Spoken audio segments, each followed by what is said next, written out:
day 3 of the NHC. Now, it's interesting in day 3 because there was a cutoff yesterday. The top 78 are playing for the top prize.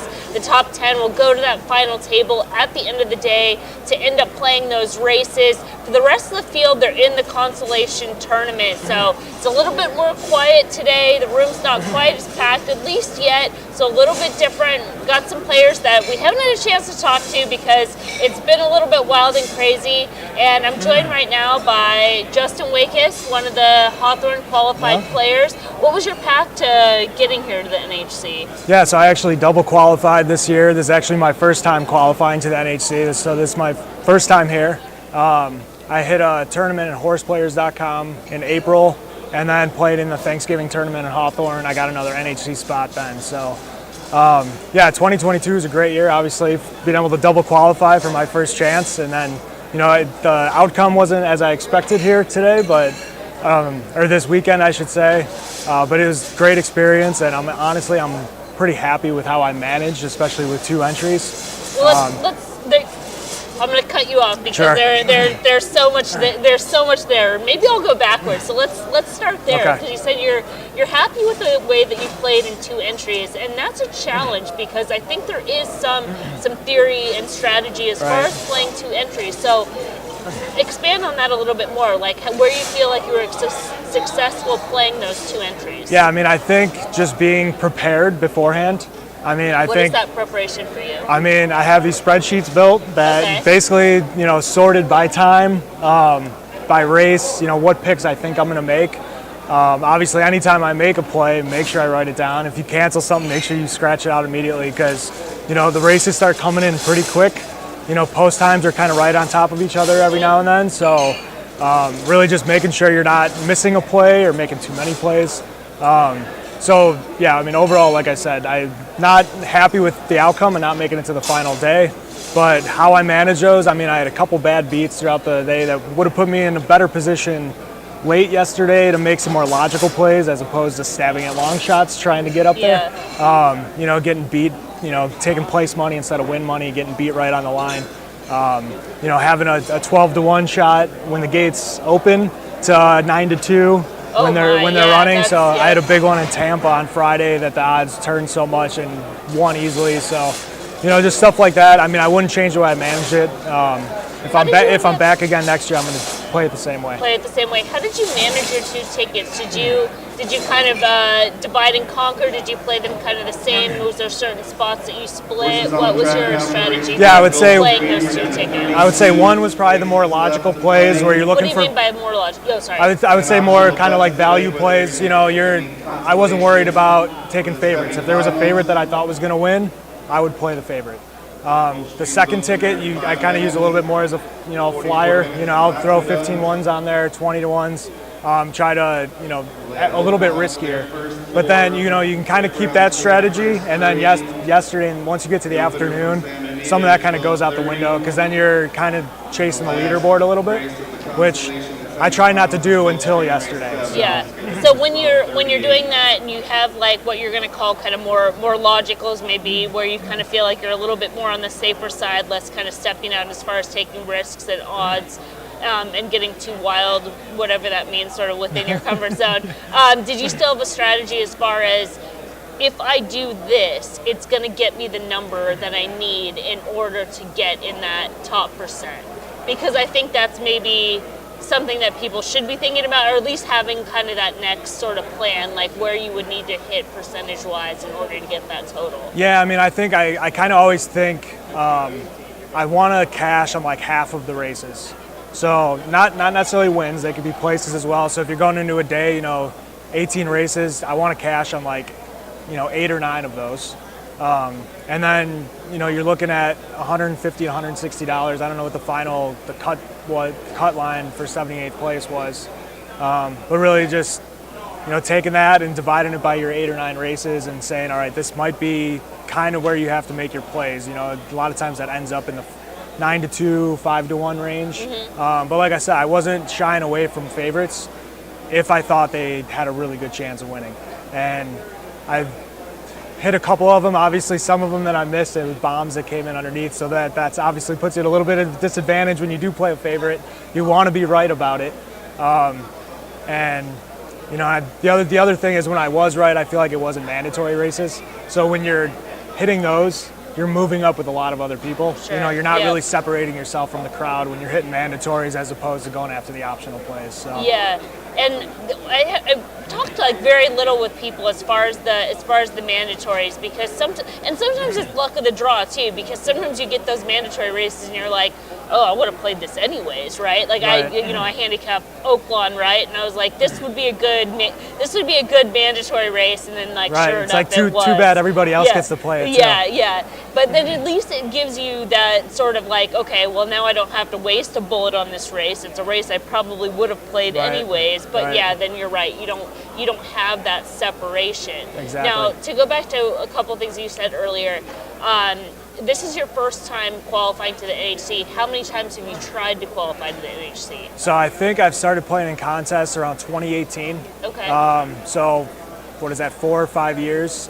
This past year, I think I picked up my quantity that I played, the amount of tournaments I played in, mostly because I had some success earlier in the year. So I started kind of building the confidence was going up, and also I figured, you know, if I kept up that pace, I was probably going to get in. So. Okay. Yeah, and a lot of them were online tournaments. I think going into next year, I'd like to focus a little bit more on the cash tournaments. Which obviously, ones? You know, Hawthorne for sure. There you go. Know, I think the Hawthorne. I mean, they're great tournaments. It doesn't even take like a plug, because it's like the tournament sells itself. There's no entry fee. It's like it's all, you know, it's supposed to be. Right. I mean, just the format of the tournament as well. Yeah. I mean, open track, like any type of bet you want to make. Obviously, you know, any type of player can pick what, you know, whatever their skill is. If it's pick fours, if it's exactas, trifectas, they can use that to win a spot to the NHC or Breeders' Cup, whatever you guys are giving away. And then obviously you keep all your money at the end, which is always great. Right. And then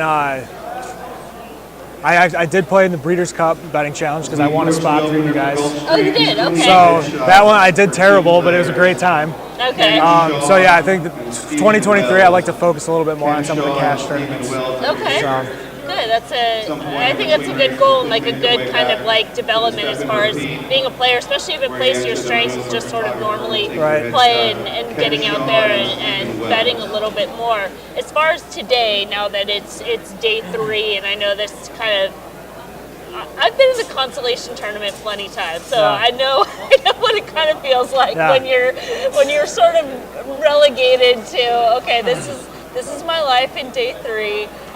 What's sort of your attitude coming in today? Are you taking it seriously? Or are you trying to play? I'm obviously a little bit more laid back and loose today, which actually it feels kind of nice. I mean, obviously I'd like to be in the top 10%, but you know, I realize I'm in a room with 700 other people that didn't get in the top 10%. So you know, just getting here is is good enough for me. You know, coming into today. So I only looked at 3 tracks. I think they gave us 7 this morning, so kind of pumped the brakes on the handicapping a little bit. Took it easy a little bit last night. So I'll play Gulfstream and Tampa and Aqueduct, see what I can do, and then later on in the day I'll probably make more cash bets at the tellers and probably have some more cocktails today. So. Yeah, I mean it's kind of a good opportunity too, that you can in some ways take what you learned from those last 2 days and just sort of apply it a little bit more. Like look at those races in terms of, is this a playable race? Like if we're looking at this first race at Aqueduct, right? And it's like, okay, we see the 5 is the favorite at 2-1. You know, is that a horse I would be willing to take on? You know, is there value in this type of race? Same thing with Gullikson going in the gate right now. Is this a 7-5 that is legitimate, or is this board offering some value? Would this be a race that I'd be involved in? You know, and kind of doing some of that stuff since, you're here and and I think there's still money. There's still good money in the tournament. I'm still going to go after it. It's not going to be as intense as the past 2 days, so I'll probably play it a little bit looser. I'm not as prepared as I was the past 2 days. Like I said, I only did 3 of the 7 tracks, but I'm going to try to pick my spots, and obviously all optionals, which I kind of like that. Sure, you get to pick where you want to play. You don't necessarily have to play a race where everyone else is going to move up with you. So. All right. Well, I know you are still playing, so Should I let you get back to it? Sure. Okay. All right. Awesome. All right. So thanks for joining. Thank you, I really Emily. appreciate it. Thanks for having me. Great. Yep. Excellent. All right. I'm gonna talk this way. All right. We're doing the mic switcheroo as Kyle's Check. on deck. Hi, Kyle. Hi there. Hi. Nice to meet you. I don't Yes. think we've ever talked in person before. I don't think so. Well, nice to meet you. Nice to meet you as well. Look that up. So how's the tournament been for you the first couple days? Well, I finished. I don't know where I finished. Probably somewhere between 600th and the end. Okay, but you tried to win. Those I usually did. positions for people that tried to win. Yes. Yeah. I mean, I was going aggressive and didn't quite pan out, but I did have I had one entry and it had $1 million bonus on it. Okay. So to me, min cashing was not. I mean, with everything up top and really nothing. Yeah. So. No, I think that's. I mean, I love that. I think that in general, like being an aggressive player and assertive confidence is sort of the way to go. Right. Versus trying to be on the safe. So, have you been to the NHC before? Yeah, this is my 4th time, Okay. and my results are all fairly similar. Like, I haven't made day 3 at all, and I haven't really been that close so far. I was telling some people earlier that if I make this 10 times, I might cash once out of 10. So what? So with that said, what have you tried to learn and sort of adapt, and are you still trying to figure out like what that means for you in terms of playing this? Yeah, I've tournament? tried different like preparation things. Such as? Well, the first year everything was just crazy hectic, and so then I was like, okay, I have to be more organized. So I had a spreadsheet with all the races and in post order, and so that helped with my organization. It hasn't helped with the results, Okay. but I think sometimes having that peace of mind and at least having some energy, like so that you're not mentally, taxed in another area, that's right? true. It Yes, does help. But yeah, my organization, I'm fine with that. I just have to find horses that cross the wire first now. But Okay. this year, I was intentionally focusing on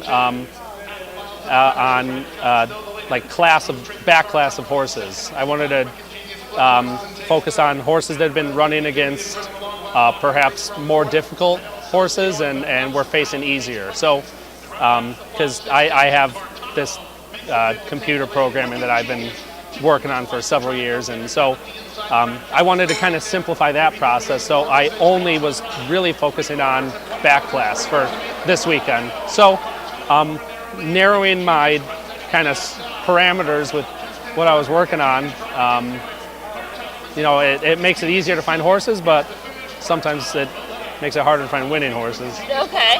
Well, when we're not on camera, I'm going to 100% pick your brain about it. Just, I don't know if you know, I work with optics, so I'm always fascinated with kind of the process of the handicapping side as being a student and a little bit of a nerd of the game I myself. can show you some of that stuff over there. Yeah, absolutely. Let's do that. So,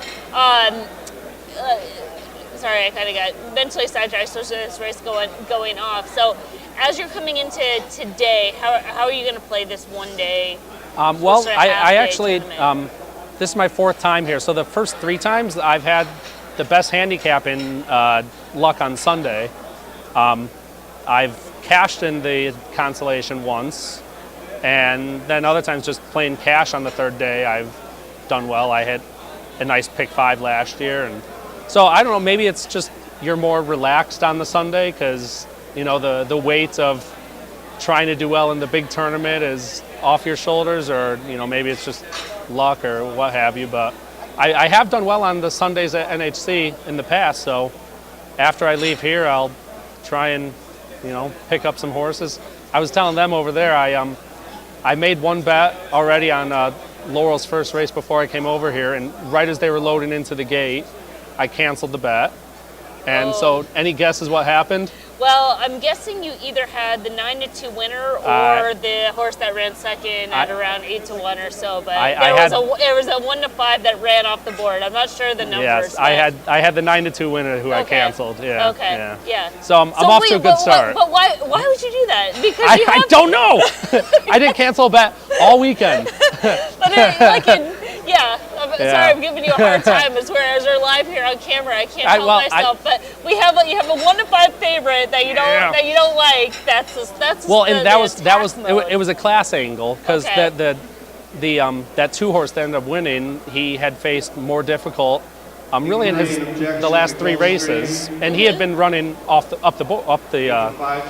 board, but those are the types of horses I was kind of going after, and so I was like, yeah, he fits. I'll bet him. And then I started looking at that race more, and that 5-horse I was like, he can't lose.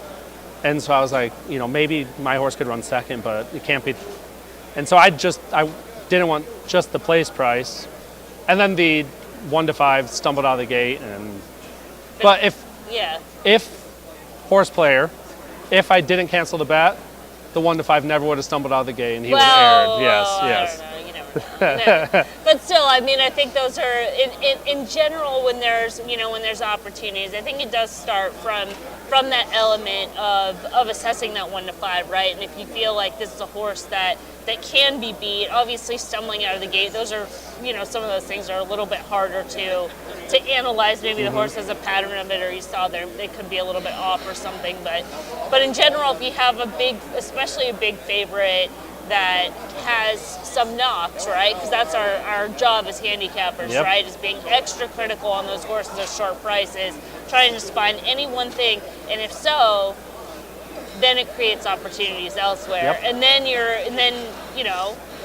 maybe your 9-2 isn't the quote-unquote best horse in the race, and this 5 is the best horse in the race, but in terms of scenarios and in terms of value, isn't the best play, and yours turns into the best play, right? And he probably, by my estimations, he probably would have won more than 2 and 11 times, so yeah.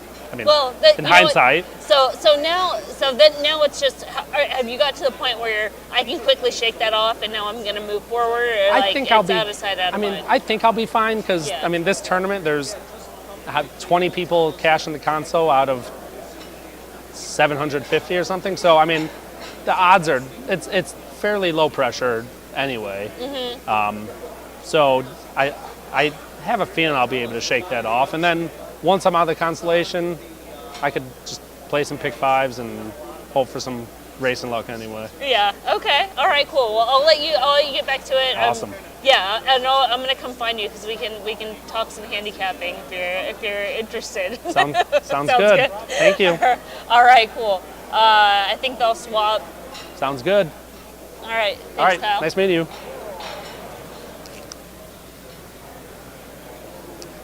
All right. What's up, Kyle? So we're doing the mic switch. We got fan favorite coming up right now, Frank Mustari, getting mic'd up. All right. So as I told you earlier, if I don't interview you today, I'm going to lose our mutual friend Garrett Skiba.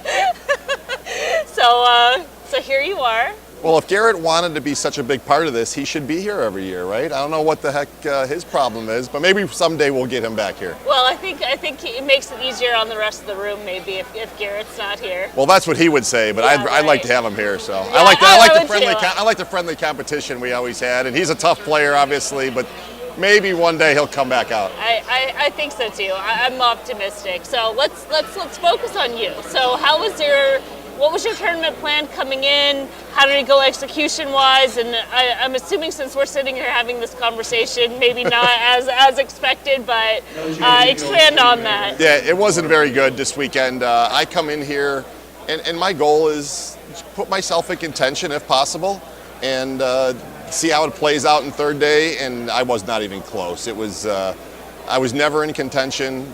Got through to the first day with $30 in my bankroll. And from that point, it turns into, okay, I'll try the first few bets. If I don't hit, I'm just taking a song and a prayer and hoping that I'm hitting a bomb and whatever, and nothing worked out. So, but still a great event. We all look forward to this thing. More so for me, the camaraderie of it. As you guys well know, I love playing the live money events, especially the Hawthorne ones. And so starting, I'm sure, next week, I'll be back at that. But this is still a great, fun event, and we enjoy it. No luck for me, but next few weeks, hopefully the live money, I turn it around. Yeah. So were you, I know you play Gulfstream, especially this time of year, is like your prime track, prime circuit. Was that where you mostly focused your plays, or did you kind of look at Gulfstream was like, I know this track so well that I know it well enough to know there's no opportunities for me here? What was that was am I kind of right? Yeah, you are 100% right. I Okay. mean, normally when I come here, if you look at my plays, I'm probably 6 plays a day minimum at Gulfstream, and I'm not real sure what I did, but I know I didn't play a lot of Gulfstream because in my opinion, there wasn't a lot of opportunities there either day. I forced some on day 2, just try to get some bombs, but when I flew down here, I knew I was at a little disadvantage because my main track was not going to give me the opportunities that I needed to have success, and that's how it plays out sometimes. Yeah. Sometimes it does. And I, doing some research, I know a lot of people were focused on Gulfstream as well, and then on Friday, losing those afternoon tracks, it really pushed everybody into Gulfstream, right? Because that was sort of that's where I'm going to focus, that's where I'm going to play, and it's kind of surprising because there hasn't been a cap horse this entire 2 days. Really? I didn't even know that. Yeah, I don't believe so. There's been. Yeah, that might be. Yeah, I don't think there's been a horse over 25 to 1. I don't believe. Someone's going to have to check that, but I don't think so. But so there's been some that are close. We've had the 17 to 1 on Friday. Then there was maybe a couple, maybe 20s or somewhere around there, but nothing real huge. Which typically there are a couple cap horses. Definitely, there's sometimes the mandatories even. So especially on Saturday, there's usually probably 3 or 4 or 5 between all the tracks. But yeah, you're probably right. Now that I'm thinking about it, I'm not real sure I saw many, if any, cap horses. Yeah, so it's been somewhat. I shouldn't say rewarding consistency, but those players that are up there have had to be some level of consistency hitting, those 6 to 15, somewhere in that range, and doing so over 2 days, which not easy ever. Yeah, and now they're in a position where they got to do it again. Yeah, no, the leader was I thought one of the most impressive 2 days. He just kept increasing that bankroll, and that's impressive. It's hard enough that we all know to have one winning day, let alone 2 great days like he's had. So he's probably the guy that, other than Christy Moore, who's at my table, who's here today for the day 3, those are the people I'll be cheering for today, hopefully. Yeah. I was thinking about that earlier, just because I'm so used to watching horses, right? And I'm like, doing the trip notes, like, are these horses going to improve, regress, or stay the same, right? So from like a player, like you said, 2 good days. Is this a bounce? Is he going to stay the same, or is he?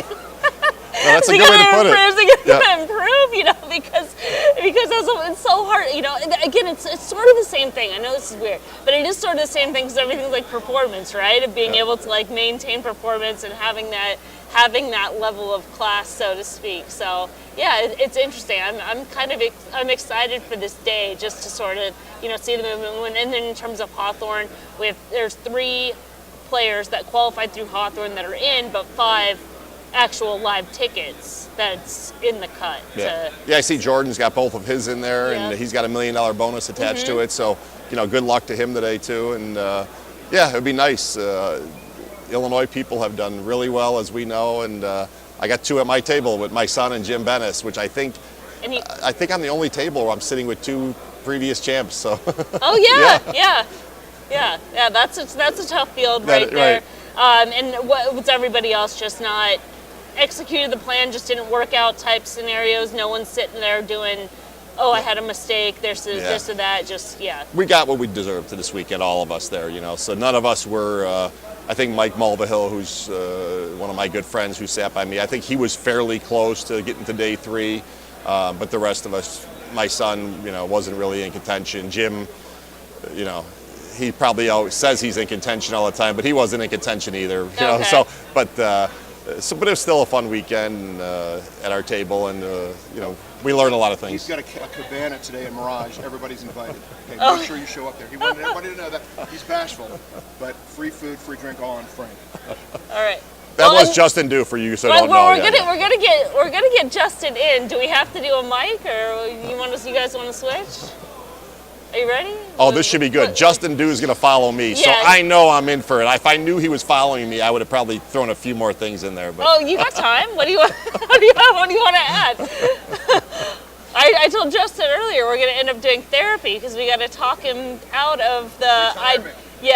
Talk him out of retirement. So. Yeah, he's probably going into retirement for the 6th time this year already. I think that's what he's told us. So he'll probably have another retirement speech coming up here for you guys. Okay.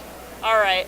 Well, anything else you want to add before we bring him on, since he's had the best introduction, I'd say? No, I think everything, I just talked to John Walsh. He said the Hawthorne next tournament is sometime in June, so looking forward to that. Okay. And again, great job by Hawthorne. I'm not just saying that because I'm here with you guys, but as you guys well know, the Hawthorne people, you included, do a great job for us contest players, and that's why we keep on supporting it, because you guys do an awesome job for us. Thank you. And it's so authentic, because it's with everybody. It's like saying these things. It's like it's not forced. Like they're.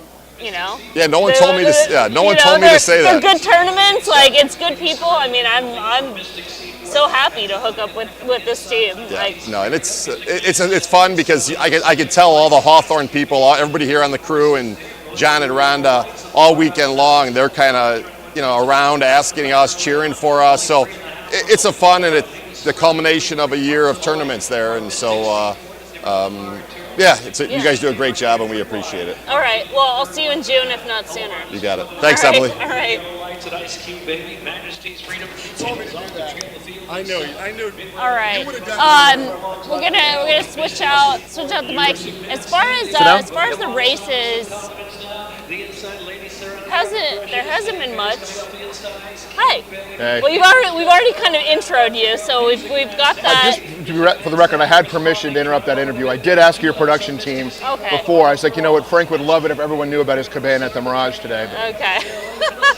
Well, like I said, this is more conversational. I think it's being here is so fun that I feel like there's maybe pressure from outside or other people that are covering this tournament to be like, isn't it fun? Are you having some? It's like we're just having fun. Like you can see. So that type of stuff is like when I'm over there talking to you guys, that's what you're doing to each other the entire time. That's part of it. It's a big part of what the NHC is. You know what I mean? Like chilling with your friends. Some of you don't see more than once a year. If we're lucky, because we come to Hawthorne contests, we see them maybe every few months. And it's a social event. You want to win. You want to do well. There's a lot of money on the line. But at the same time, that's why it can't be an online thing, because it just isn't the same. It's nice to spend several nights with your friends in Las Vegas, going to dinners. Some people think having good dinner reservations is the most important part of the NHC week. You know what I mean? Yeah, there are some people. For me, I'm leaving here and I'm just starving, so I'm like, whatever's fast. And I hope you save money, because breakfast is like $40 over at Paris. So. I'm doing okay. Like I said, it's quick and fast has been the plan. So we'd always plan to talk on here because, again, you support the Hawthorne tournaments. People follow you on Twitter. You do a lot of work online for yourself as far as playing the tournaments, doing some writing. So people follow your work that way. It's always good to touch base. But you're always so like open to talk. But you had a couple rough days, and you're like, I don't feel like talking, and I'm like, let's come over, let's talk, let's get it out of the system. And yeah, and it was a difficult 2 days. It was really tough. I don't even have an exceptionally exciting bad beat story. A couple guys I'm sitting with just missed. They were live going into the last race. The only thing I can say that's even remotely resembling, a bad beat or an almost, I think over the 2 days I had 4 horses between like 25 to 1 and 40 to 1 that ran third. Okay. But they all had perfect trips. Yeah. And they weren't winning. But there was like, if one of them could have won, and maybe if 2 of them could have run second, then all of a sudden the late stages of day 2 are, more meaningful. and I'm maybe, who knows, maybe catching something else and making it to day 3. But everybody in this room has the exact same story that I do. Sure. We all were just a bad beat away from something. So. Well, but as you say that, it's not. I don't really see that as anything that's like a bad day. It just didn't go your way, right? Because like you said, there is an alternative reality where that's an extremely good day where you make those exact same plays, just things go your way, right? So you can't really get down on yourself for the fact that if you would make the same play and you had a different outcome, then you're in a better place. But it's like if you don't make that play at all, then you're never in a good place or the bad place, right? And so when you pass on those horses and then they win, then you can sit here and say, I've had a bad day, and it's myself that has put myself in this situation. And I think this goes for me. It maybe doesn't go for every horse player, but I do think I have a tendency to hyper focus on kind of the negative, and it's the point you just made is very relevant and entirely correct. But because this event is so big and the magnitude of it and all that, you do sort of maybe hyper focus on the results of this one day, and sometimes that the pain of this is now the 4th. Let me think about this. Yeah, the 4th year in a row that I haven't made it to day 3. I made it my first NHC, and in my second NHC I put up a great score on Saturday, and was in 21st place late, and then a parade of long shots came in and knocked me off down the leaderboard. So I mean I've had that pain now 3 years in a row, I guess, or 4 years, whatever it is. And it does stick with you. You want to do well, because of the event only comes around once a year. Yeah. And you just got to keep plugging, keep trying, and hopefully the next year will go differently. Right. And we can kind of go to the positive. That yes, the NHC is one time a year, so you do want to do well. And obviously, kind of it being like leads up to it. It's on the calendar. People work so hard to get here. Some people work so hard and they don't get here. So being here is an accomplishment in itself. And now we have these other opportunities, whether it's Hawthorne or a lot of their places trying to do the more brick and mortars, to create at least more opportunities of that sort of in-person that we talk about, and maybe putting some of those on the calendar, like Invitational this year. That was my first time. You were supposed to play the Invitational. I did play the Invitational. Oh, you did? That's right. That's what I met you for the first time. That's but you right. were almost not, because you almost got stuck. Yeah, there was some travel things, but I did come. I did make it. In fact, I almost won. So I only had one seat at the NHC. That day, I almost won a second seat to the NHC because I bet a horse in the $500 Hawthorne contest. That was the same day as the Invitational. Bet a horse named Senor Buscador at Churchill. I remember. Who was 12-1 going into the gate. I had my whole bankroll on him. And I had told you about the horse before this, and I came to look at you, and I came to say, I just won my second NEC seat. Walked back in the room, and late money, he had gone off at 6-1. So I had to bet more, and then it missed, and went down, and then went back up, and I ended up finishing 4th in that contest. Didn't get a seat, but won a nice prize. But the reason I think the Hawthorne contests they are the best value in contests. There's no entry fee. Hawthorne is giving away seats. You have to play in those events because we all know what the cost of an online NHC seat is. Essentially, the cost of a Hawthorne tournament seat is, you could say, zero, because there's no entry fee. It's just your bankroll. You're betting that day anyway. Yep. I get lucky. I get to use airline miles and hotel points to travel to Chicago free. So if you hang around Frank Mustari enough that weekend, he'll pay for dinner too. So you can get away with good to know. You can get away with spending nothing to try to win an NHC seat and hang out with your friends. Yeah, I will probably go to every Hawthorne contest this year for that. And there aren't many. You can probably count on one or two hands, probably one hand, maybe 3 fingers, the other events throughout the year at different tracks that offer the same kind of value.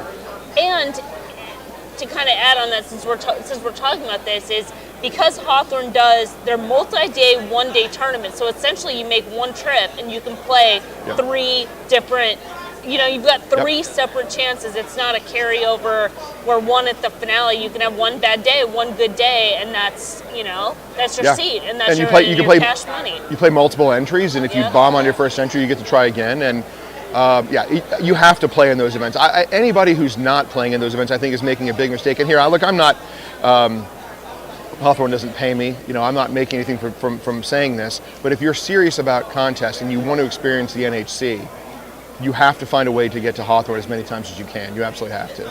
Well, maybe we're going to start paying you. Well, the NHC is, look, I mean, am I not decked out in the free NHC garb? I got the hat, I got the shirt on, I'm carrying the NHC brand. It's a lot of fun, and I know that there are different opinions about it in the I'll take that. Can always use a koozie. Thanks, I dropped it. That was my fault. It was a great. It doesn't say Optic CQ anyways. Daily Racing Form. We'll pretend it says Optic CQ. Yeah. No, I mean this is a great event, and I know there's been debate about the actual value of what is a seat actually worth at the NHC. Which is debatable. Well, some people say it's not debatable, that it's actually worth a certain dollar amount, but the experience to me, it's not something. Steve DeCaspers calls it horseplayer Christmas. That if you're a horse player and you like contests, you have to be here. I have friends who did not qualify, multiple friends who did not qualify for this weekend, who came anyway, just to be around everybody and try to win a seat at the last chance qualifier. But if they don't, they're not going home. They're staying and going out and sitting in the room and making their bets and playing online in other contests and doing things like that. Just because how many times a year are we able to get together with so many people who enjoy doing the things that we love, and it's a great event. It's so true, and that's such a good point. I almost just want to leave it on that because I think. Let me say something really negative just to end the interview. Don't you dare! Don't you dare! I'm not. Frank likes to tease me about retiring and quitting. I do need to take some time and reevaluate some things because you do see a lot of the same names up on that leaderboard every year. Dylan Donnelly, who didn't make the cut, but he's an exceptional handicapper. Perhaps Dylan and Frank and people like Mike Somich, and other names that we all know from leaderboards. I mean, those guys, they put in the work, they study, they apply themselves. If you want to be competitive at the highest levels of this game, handicapping contests, just know you're competing against people that are putting in a lot more work than you. So either get to that level or go in with the expectation that you're going to have to get very lucky if you want to win. I've known Dylan for a long time. I don't know if you know that. I do. But, yeah. Okay. I've known Dylan for a long time. And he's fairly young, so when I say I've known Dylan for a long time, I feel like I've known him half of his life, right? It's probably true. Yeah, it's fairly close. And he's always been a really good player, and he's made me a better player because I've had to play against him, right? Yeah. Mm-hmm. And it's like, and I know how good he is, and it's made me better. So by saying that, I'm hopeful for you because it does push you to be like, somebody's putting in the work or things that they're looking at, the ways that they're looking at certain things, the way there's value.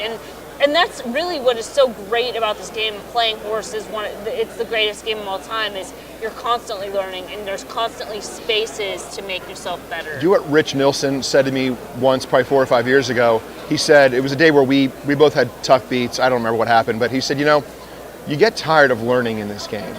And it's, I try to not learn lessons. Well, but what he meant, and it's important to learn. It's like, well, because what I try to not do is make the same mistake twice. Mm-hmm. In horse racing, at least for me, it's I find myself making, I made the same mistake twice yesterday. I won't mention names, but there's a product that I use and pay for that it shows projected final odds, win odds. Mm-hmm. And it was very wrong twice this weekend. And because of that, I passed on horses that I was going to use, and they both won. And we all say we can second guess ourselves and say red board, whatever. But I would have used those horses, and I didn't in both cases. And I should have learned. At certain tracks, you got to just watch the tote board yourself. You can't rely on some third-party application to tell you what the final odds of a horse are going to be because it's not always right. Sometimes you can, and some products are probably more accurate than others, and some racing circuits probably provide data in a certain way that makes it more accurate.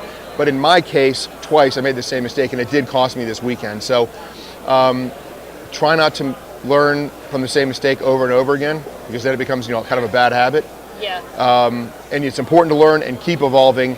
But I've been doing this 25 years. There are times where you wanted to say, okay, at what point am I going to know everything that I need to know to go out and do the right things?